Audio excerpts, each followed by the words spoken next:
के उन दोस्तों को मेरा नमस्ते जो सीधी बात नामक इस स्तंभ को पसंद करते हैं। हमारे जो नए दर्शक होंगे उनसे भी मेरा नमस्ते। दोस्तों, मेरी ये बात हमेशा की तरह बिना किसी हेर-फेर के संक्षिप्त और बेबाक होगी। आजकल कई दिनों से मैं राहुल गांधी और उनसे जुड़े घटनाक्रम का विश्लेषण कर रहा हूँ। लेकिन आज मैं ये चर्चा थोड़ा बदलूँगा। आज मैं नरेंद्र मोदी की बात करूँगा। मजबूरी है। क्या मजबूरी है? दरअसल उन्होंने बयान ही ऐसा दिया है। 12 साल तक वे गुजरात के मुख्यमंत्री रहे पर उन्होंने कभी ऐसा वक्तव्य नहीं दिया। 11 साल से वे देश के प्रधानमंत्री हैं। मुझे तो याद नहीं आता कि उन्होंने ऐसा कोई बयान एक बार भी दिया हो। उनका यह वक्तव्य बताता है कि मोदी जी पिछले 23 साल में पहली बार सत्ता हाथ से निकल जाने के खतरे का नजदीकी सामना कर रहे हैं। उन्हें दिख रहा है कि खतरा नजदीक आ गया है। बातें वे कितनी भी मारते रहें, उनकी एक तरफ कुआं है और दूसरी तरफ खाई है। दोनों ही सूरतों में खतरा सत्ता छीनने का है। दिलचस्प बात यह है कि मोदी के इस वक्तव्य की चर्चा करते हुए हम इस बात का कुछ कुछ पता लगा सकते हैं कि प्रधानमंत्री अमेरिकी राष्ट्रपति डोनाल्ड ट्रंप की बदतमीजियों को क्यों बर्दाश्त कर रहे हैं और क्यों उन्होंने अपनी सरकार से कह रखा है कि ट्रंप का नाम लेकर कोई खंडन नहीं किया जाएगा, भले ही नीतिगत किस्म के वक्तव्य देकर खंडन मंडन चलते रहें। दोस्तों, कल दिल्ली में डॉक्टर एम.एस. स्वामीनाथन शताब्दी अंतर्राष्ट्रीय सम्मेलन के दौरान प्रधानमंत्री ने जो कहा उसे मैं आपके सामने बिल्कुल उसी तरीके से रखता हूं। प्रधानमंत्री ने कहा, मैं किसी कीमत पर भारत के किसान भाइयों, पशुपालकों और मछुआरों का साथ नहीं छोड़ूंगा। मुझे पता है कि इसकी मुझे व्यक्तिगत रूप से भारी कीमत चुकानी पड़ेगी। फिर से मैं दोहरा देता हूं, मैं किसी कीमत पर भारत के किसान भाइयों, पशुपालकों और मछुआरों का साथ नहीं छोड़ूंगा। मुझे पता है कि इसकी मुझे व्यक्तिगत रूप से भारी कीमत चुकानी पड़ सकती है। देखने में ये वक्तव्य बड़ा साधारण सा लगता है। पहली नजर में ये मोदी द्वारा आम लोगों को दिए जाने वाले उन्हीं खोखले आश्वासनों जैसा ही लगता है जो वो पिछले 11 साल से लगातार देते रहे हैं।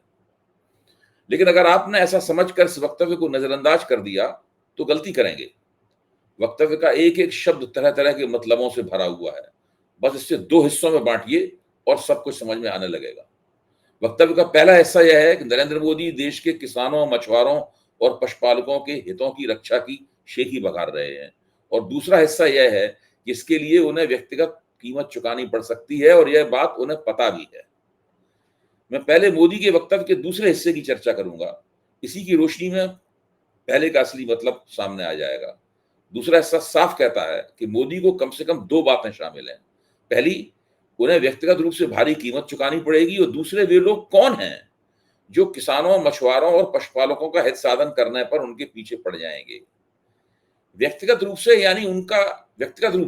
यानी जो नुकसान होगा वह केवल उन्हें ही निजी तौर पर होगा। ध्यान कीजिए, मोदी ने यह नहीं कहा है कि उनकी सरकार को नुकसान होगा, उनकी पार्टी भाजपा को नुकसान होगा, ये मोदी जी ने नहीं कहा है। उनके पितृ संगठन राष्ट्रीय स्वयंसेवक संघ को नुकसान होगा, ये मोदी जी ने नहीं कहा है। देश में एनडीए की सरकार को नुकसान होगा, ये भी मोदी जी ने नहीं कहा है। नुकसान होगा तो सिर्फ मोदी को होगा। जरा सोचिए, मोदी को क्या नुकसान हो सकता है? क्या उन्हें कोई आर्थिक नुकसान होगा? नहीं, वे तो कोई उद्योग धंधा करते नहीं है, ना कोई नौकरी करते हैं। चाय बेचने का काम तो वो मुद्दतों पहले छोड़ चुके हैं। क्या उनके घर में कोई डकैती पड़ जाएगी और डकैत उनके लकटकिया सूटों, विदेशी चश्मों, बहुमूल्य पेन, उनकी विदेशी bullet proof range rover car और अन्य बेशकीमती सामग्री को लेकर चंपत हो जाएंगे?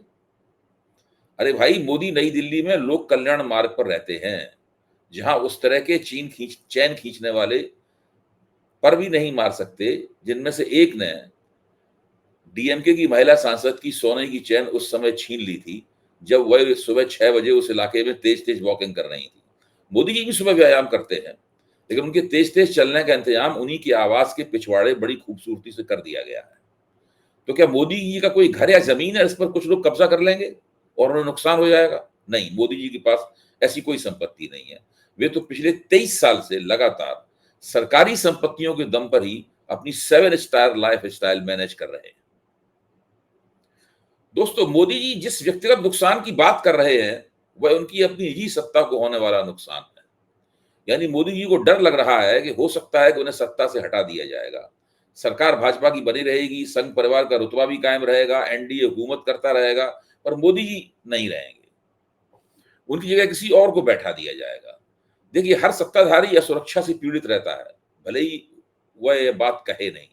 मोदी जी को यह कहने की जरूरत पहली बार क्यों पड़ी? यानी सत्ता हाथ से निकलने का खतरा वे इस समय सबसे ज्यादा महसूस कर रहे हैं। शायद वे पहले से उस जोखिम को समझ रहे थे, इसीलिए हाल में राष्ट्रपति से मिले। उसी दिन उन्होंने अपने दाएं हाथ अमित शाह को भी राष्ट्रपति के पास अलग से भेजा। इसके तत्काल बाद उन्होंने एनडीए की बैठक बुलाकर अपनी सत्ता पर एक बार मोहर लगवाई और अमित शाह की घुमा फिराकर अपने उत्तराधिकारी के तौर पर पुष्टि कर दी। जैसे ही ट्रंप ने पहले 25% के ऊपर दूसरे 25% टैरिफ को जुर्माने के तौर पर थोपा, मोदी जी का माथा ठनक गया। उन्हें फौरन दिख गया कि अगर 21 दिन में उन्होंने ट्रंप के साथ ट्रेड समझौता नहीं निकाला तो उन्हें हटाए जाने की घोषित अघोषित मुहिम शुरू हो जाएगी। जिस समय वे ये वक्तव्य दे रहे थे उस समय उनके सामने साफ था कि वे इधर जाएं या उधर जाएं, दोनों तरफ उनके लिए नुकसान है। अगर उन्होंने कृषि का क्षेत्र ट्रंप के लिए खोल दिया तो इतनी जबरदस्त एंटी इनकम्बेंसी पैदा होगी कि गुजरात के किसान तक उनके खिलाफ मोर्चा लगाकर खड़े हो जाएंगे। चुनाव में उनकी पराजय भारत के इतिहास की सबसे बड़ी पराजय होगी। और अगर उन्होंने ऐसा नहीं किया तो ट्रंप के टैरिफ जारी रहेंगे और हो सकता है कि और बढ़ जाएं। फिर देश में सत्ता की बागडोर संभालने वाली 3 तरह की ताकतों के बीच यह सहमति कमजोर हो जाएगी, जिसके कारण मोदी जी को इतने दिनों से सत्ता में बनाए रखा गया है। ये 3 तरह की ताकतें कौन सी हैं? ये 3 तरह की ताकतें कौन सी हैं जो मोदी को सत्ता में बनाए रखे हुए हैं और जिनकी नाराजगी के कारण मोदी जी की सत्ता जा सकती है? इनमें पहली है भारत की बड़ी कारपोरेट पूंजी और उसके सरबराह। इनमें पहली है भारत की बड़ी कारपोरेट पूंजी और उनके सरबराह। दूसरी है भारत की शीर्ष ब्यूरोक्रेसी। तीसरी है भारत की आबादी के ऊपर के 1-2% लोग जो अल्ट्रा रिच हैं, बेतहाशा अमीर हैं और पिछले 35 साल से चल रहे आर्थिक निजाम से उन्हें सबसे ज्यादा फायदा है। ये तीनों ताकतें घोर अमेरिका परस्त हैं। अमेरिका ने अगर उनके कान में कुछ फुसफुसा दिया कि इस बंदे की एक्सपायरी डेट आ गई है तो समझिए कुछ का कुछ होने में देर नहीं लगेगी। और इस तरह के हालात बन रहे हैं। देखिए, कोई व्यक्ति सत्ता में यूं ही नहीं आ जाता, तो कोई व्यक्ति सत्ता से यूं ही हटा नहीं दिया जाता। उसके पीछे कुछ खास तरह की शक्तियों का समीकरण सक्रिय होता है, तब तख्ता पलटता है। वोट हम लोगों के होते हैं, लेकिन हालात इस तरह के बना दिए जाते हैं कि वोटों से सत्ता का वही परिवर्तन होता है जो वो शक्तियां चाहती हैं। दोस्तों, मैं फिर जोर देकर कह रहा हूं, देश के असली शासक यही लोग हैं। कौन लोग? भारत के बड़े कारपोरेट पूंजीपति, भारत के बड़े अफसरान और भारत का अल्ट्रा रिच समुदाय। ये लोग जो चाहते हैं वही होता है, नीतियां भी वही बनती हैं। 2014 में ये तीनों चाहते थे कि कांग्रेस सत्ता से हट जाए। उन्होंने मोदी को चुना मनमोहन सिंह की जगह लेने के लिए। मोदी तब उनके पसंदीदा नेता थे, काफी दिनों तक पसंदीदा नेता बने रहे। यही कारण है कि देश का मीडिया, रंग रुतबे वाली जातियां, सारे के सारे तगड़े और मजबूत लोग अचानक मोदी के समर्थक हो गए। मोदी जी ने ऐसा कौन सा तीर मारा था कि अचानक ये लोग मोदी जी के समर्थक हो गए, मोदी जी के गुण गाने लगे, ये सब कहने लगे राजा हो तो मोदी जैसा। जाहिर है कि इन लोगों ने तय किया कि मनमोहन सिंह की जगह नरेंद्र मोदी को लाना है। एक क्षण में इतना बड़ा पलटाव बहुत कम देखने को मिलता है। इस समय ये सब फिर से पलटने के लिए तैयार होने लगे हैं। उन्हें लग रहा है कि यह नेता कोई खास काम का नहीं रहा। 2024 में उसने बहुमत भी खो दिया है। साल भर बाद भी वह उत्तर प्रदेश की 80 सीटों को फिर से हार जाने के अंदेशे को खत्म नहीं कर पाया है। इस प्रदेश का मुख्यमंत्री मोदी जी की एक बात भी नहीं मानता। यहां तक कि यह अंदेशा उत्तर प्रदेश में बुरी तरह चुनाव हारने का अंदेशा और ज्यादा और पैदा हो गया है। यही है वो हालात जिसने मोदी जी को मजबूर कर दिया कि वे शहादत का चोला ओढ़कर सामने आ जाएं। यानी वे कहेंगे अगर उन्हें सत्ता से हटा भी दिया जाए तो भी कोई बात नहीं, लेकिन वे किसानों, पशुपालकों और मछुआरों के लिए लड़ते हुए अपनी सत्ता की कुर्बानी दे देंगे। कितना ताज्जुब होता है उनकी ये बात सुनकर। जिस व्यक्ति ने कोविड के दौरान चुपचाप 3 किसान विरोधी बदनाम बिल पास करके कानून में बदले, जिस व्यक्ति ने 2014 में सत्ता संभालते ही पहला कदम किसानों की जमीन अधिग्रहण का अध्यादेश जारी करने वाला उठाया, यह वही व्यक्ति है जिसके सिर पर साल भर चले असाधारण किसान आंदोलन में शहीद हुए आंदोलनकारियों का खून है। यह वही व्यक्ति है जिसने किसानों का आंदोलन वापस करवाने के लिए दिए गए आश्वासनों को आज तक पूरा नहीं किया। यह वही व्यक्ति है जिसके शासनकाल में किसानों की आत्महत्याएं रिकॉर्ड तोड़ हुई। यह वही व्यक्ति है जिसने किसानों से आमदनी दुगनी करने का वायदा किया था, जो कभी पूरा नहीं हुआ। दोस्तों, यहां एक और सवाल उठता है कि अगर मोदी जी शहादत का चोला पहनने के मूड में आ चुके हैं, तो वे ट्रंप को खुलकर फटकार क्यों नहीं रहे? आखिर अगर वे ऐसा कर देंगे तो हो सकता है कि आम लोग उन्हें राष्ट्रीय गौरव के रक्षक के रूप में देखने लगे और उनके राजनीतिक कैरियर को पानी मिल जाए। लेकिन वे ऐसा भी नहीं कर रहे। इसका सीधा मतलब है कि मोदी जी और उनके कारपोरेट दोस्तों की कोई ना कोई ऐसी नस जरूर है जो ट्रंप के नीचे दबी हुई है।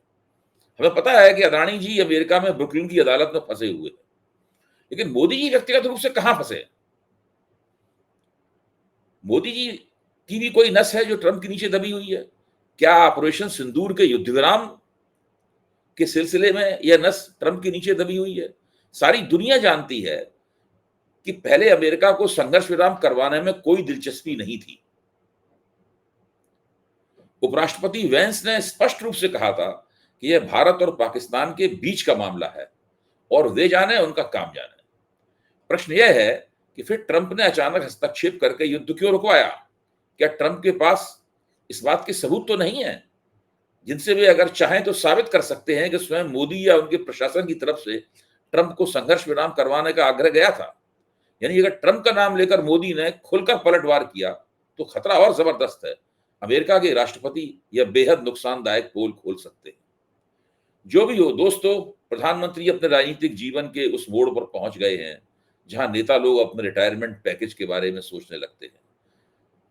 हम लोग देख पाए ना देख पाए, नेता को पता होता है कि उसकी एक्सपायरी डेट नजदीक आ रही है। वे योजनाएं बनाने लगते हैं, अपने उत्तराधिकारी के बारे में सोचने लगते हैं। एनडीए के संसदीय दल में जिस तरह उन्होंने अमित शाह को पेश किया और अमित शाह की तारीफें की, तो उससे बिल्कुल साफ हो गया कि वे अमित शाह को अपने उत्तराधिकारी के रूप में पेश कर रहे हैं। यानी अमित शाह ही उनकी रिटायरमेंट पैकेज है। मोदी जी की एक एक गतिविधि इसी हकीकत की तरफ इशारा कर रही है कि आजकल मोदी जी अपने रिटायरमेंट पैकेज पर काम कर रहे हैं। धन्यवाद दोस्तों। अगर आपको मेरा ये वीडियो पसंद आया हो, मेरे विश्लेषण में आपको कुछ गहराई लगी हो, कुछ आपको लगा हो कि इसमें कोई दम है और राजनीति की आपकी समझ इससे बेहतर हुई हो, तो आप नई परख को सब्सक्राइब करें और अपने मित्रों और सहयोगियों से भी कहें कि वे भी इस चैनल के साथ जुड़ें। तभी हमें प्रोत्साहन प्राप्त होगा और हम अपनी बात इसी तरह खुलकर कह पाएंगे। बहुत बहुत धन्यवाद।